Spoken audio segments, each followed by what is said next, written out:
मागच्याच आठवड्यात आबासाहेब आणि आईच्या लग्नाचा 51वा वाढदिवस राज आणि नेहाने मोठ्या उत्साहात साजरा केला. दुसऱ्या दिवशी नेहा आणि तिची दोन्ही मुले नेहाच्या माहेरी गेलती. राजने आईबाबांना मॉलमध्ये नेले. त्यांच्यासाठी कपडे, बूट, चपला, चष्मा एवढेच काय तर अगदी टूथब्रश आणि कंगवे देखील खरेदी केले. छानच्या हॉटेलमध्ये जेवण, त्यानंतर मराठी सिनेमा, संध्याकाळी बागेतील फेरफटका, पाणीपुरी, भेळ, आईस्क्रीम आणि त्यानंतर ते घरी परतले. एकंदरीत दिवस खूपच छान गेला. राज किती खर्च करतोय आमच्यावर, न राहून आईबाबांनी विचारले. 2 दिवस आपल्याला पाचगणी, महाबळेश्वरला जायचे आणि त्यानंतर साताऱ्याला. राजने त्याचा प्लॅन आईबाबांना सांगितला. पुढील 2 दिवस राज आणि आईबाबा पाचगणी, महाबळेश्वरला मनसोक्त भटकले. रात्री न राहून आईने विचारले, राज आता उद्या साताऱ्याला कशासाठी जायचे? आईच्या या प्रश्नाला उत्तर देणं राजने शिताफीने टाळले. उद्या लवकर निघायचे आहे असे म्हणून राज त्याच्या रूममध्ये गेला. तितक्यात फोन वाजला. राज त्याचा फोन आईबाबाच्या रूममध्ये विसरला होता. फोन होता नेहाचा. फोन घेताना आईने चुकून फोन स्पीकर आणि म्यूट मोडमध्ये टाकला. राज ठरल्याप्रमाणे शॉपिंग झाली आहे. पाचगणी, महाबळेश्वरी दर्शन झाले. आता पुढचा प्लॅन म्हणजे आईबाबांना उद्या सकाळी साताऱ्याच्या रुद्राश्रमात नेणे. सकाळी 10 वाजेपर्यंत पोहोचायचे आहे, पण त्यांना शेवटपर्यंत कसलीही कल्पना देऊ नकोस. Keep it totally secret. नेहाने फोन ठेवला. नेहा जे बोलली ते खूप धक्कादायक आणि अनपेक्षित होतं. अचानक असा निर्णय का आणि कशासाठी? आपलं काही चुकलं का? निर्णय पोटच्या गोळ्याचा की सुनेचा?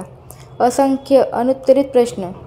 आबासाहेब, साधारण 1 महिन्यापूर्वी मी बाहेरून आलो. त्यावेळी राज आणि त्याच्या मित्रासोबत गप्पा मारत होता. मी आल्याचे पाहून दोघेही बाल्कनीत गेले आणि हळू आवाजात बोलू लागले. वडिलांना वृद्धाश्रमात ठेवल्यामुळे घरातील कटकटी कमी झाल्या आणि शांतता निर्माण झाली असे राजचा मित्र सांगत होता. आई, मी पण ऐकले ते. अहो, पण राजच्या मित्राचे वडील जागेवरून उठूही शकत नव्हते आणि त्याचं सर्वच करायला लागायचं. घरातल्या सर्वांना त्रास व्हायचा. आपलं तसं नाही ना हो. आपण आपली सर्व कामं करतो. शिवाय तुम्ही मुलांना शिकवता, त्यांना शाळेत पोचवता, शाळेतून घरी आणता. मी देखील नेहाला स्वयंपाकात आणि घरकामात शक्य तेवढी मदत करते. का आला असेल कंटाळा आपला त्यांना? मागच्या आठवड्यात कांदा कापताना माझे बोट कापले तेव्हा नेहाने पटकन ड्रेसिंग करून त्यावर पट्टी बांधली आणि मला सांगितले, तुम्ही आराम करा, अजिबात काम करू नका. खूप प्रेमळ आहे हो नेहा. आबासाहेब, राजही खूप प्रेमळ आहे. मी भाजी आणायला त्याच्याबरोबर जातो तेव्हा राज कधीही मला पिशव्या उचलू देत नाही. रस्ता ओलांडताना माझा हात धरतो. तो खूप काळजी घेतो माझी. मागच्या वर्षी मला थोडा ताप आला तर रात्रभर उशाशी बसून होता. आई, 2-3 आठवड्यांपूर्वी नेहाला तिच्या मैत्रिणीशी बोलताना मी ऐकले. नेहाच्या बहिणीसाठी पुण्यातील स्थळ बघायला सुरुवात करणार आहेत. कदाचित आपल्यामुळे अडचण निर्माण होईल म्हणून आपली रवानगी वृद्धाश्रमात होत असेल. आबासाहेब, अगदीच असेल तसं. काही दिवस आपण तुझ्या भावाकडे आणि काही दिवस माझ्या बहिणीकडे जाऊ. आई, वृद्धाश्रमात चांगली व्यवस्था नसते, अस्वच्छता असते आणि खूप हाल होतात असं मी ऐकले.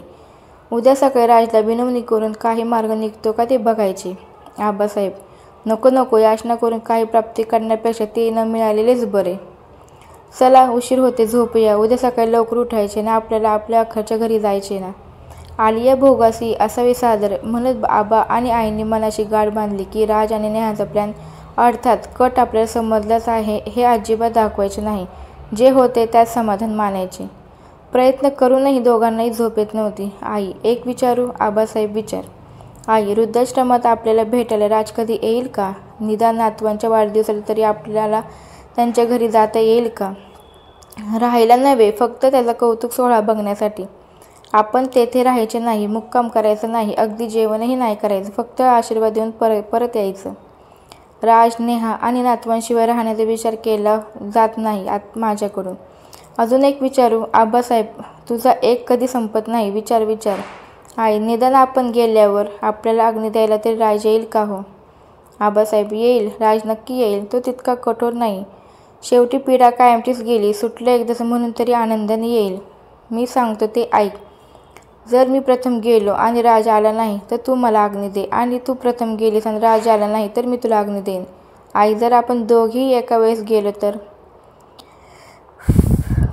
आबासाहेबांकडून कोणतेही उत्तर आले नाही. बहुधा त्यांचा डोळा लागला असावा. साताऱ्याला जाताना राज छान मूडमध्ये होता आणि बरंच काही बोलत होता. आई बाबा मात्र गप्पच होतं.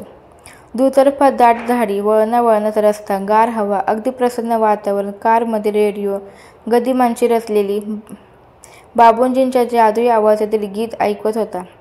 पराधीन आहे जगती, पुत्र मानवाचा, दोष न कुणाचा. वृद्धाश्रमाच्या मॅनेजर साहेबांनी राज आणि आईसाहेबांनी आईचे गुलाबाचे फूल देऊन स्वागत केले. संपूर्ण वृद्धाश्रमाला एक राऊंड मारून ते सर्व मॅनेजर साहेबांच्या कॅबिनमध्ये विसावले. हिरवीगार झाडी, भव्य पटांगण, सुसज्ज कॉन्फरन्स हॉल, मीटिंग रूम, प्रशस्त आणि हवेशीर राहायचे रूम्स. वृद्धाश्रम खरोखर सुंदर होते. वार्षिक फी 1,00,000 रुपये प्रत्येकी. समोरच्या बोर्डवर लिहिले होते चहा. चहा पिता पिता मॅनेजर साहेब म्हणाले, सर्व तयारी झाली आहे, चला आपण जाऊया. आईबाबांनी मन घट्ट केले. मीटिंग रूममध्ये 25-30 लोक जमले होते. राज पुढे झाला आणि म्हणाला, हा वृद्धाश्रम माझ्या आईबाबांना खूप आवडला, हो ना? राजने आईबाबांकडे पाहिले. त्यांनी यांत्रिकपणे मान डोलवली. डोळ्यातले अश्रू लपवत राजने दोघांना पुढे बोलवले आणि त्यांच्या हातून मॅनेजर साहेबांना 2,00,000 रुपयांचा चेक दिला. टाळ्यांच्या गजरात आईबाबांचा हुंदका कोणालाही ऐकू गेला नाही. मॅनेजर साहेब निघतो, राज म्हणाला. राज बेटा, सावकाश जा, सांभाळून गाडी चालव आणि घरी पोहोचल्या फोन कर, आईबाबा म्हणाले. हे काय, मला एकट्यालाच पाठवत आहे? राजने विचारले. आम्हीही यायचे, खात्री करून घेण्यासाठी आईबाबांनी विचारले. अर्थातच, राज उत्तरला. आणि ते 2,00,000 रुपये वृद्धाश्रमाच्या फीचे? छे, ते तर तुमच्या लग्नाच्या वाढदिवसानिमित्त तुमच्या हस्ते वृद्धाश्रमाला दिलेली देणगीच आहे. चला, आपल्याला परत जायचे पुण्याला. आईबाबांसाठी हा सुखद धक्का होता. परतीचा प्रवास सुरू झाला आणि तितक्यात नेहाचा फोन आला. राज, कसा झाला कार्यक्रम? लवकर परत या. मी आणि मुले तुझी आणि आईबाबांची वाट पाहत आहोत. येताना शिरवळला आईची आवडती भजी आणि बाबांचा आवडता बटाटे वडा खायला विसरू नका. नेहाचे फोनवरील बोलणे ऐकल्याने झालेला गोंधळ मिटला. परतीचा प्रवास खूपच सुखकर होता. नातवांपासून ताटातूट होणार नव्हती, घर सुटणार नव्हते. सुनेचा आणि मुलाचा सहवास लाभणार होता. हरवेल असे वाटणारे सुख अबाधित होते. कारमध्ये रेडिओ मस्त गाणं ऐकत होता. मला सांगा, सुख म्हणजे नक्की काय असतं? काय पुण्य असेल की ते घरबसल्या मिळतं? खरा मानसिक आनंद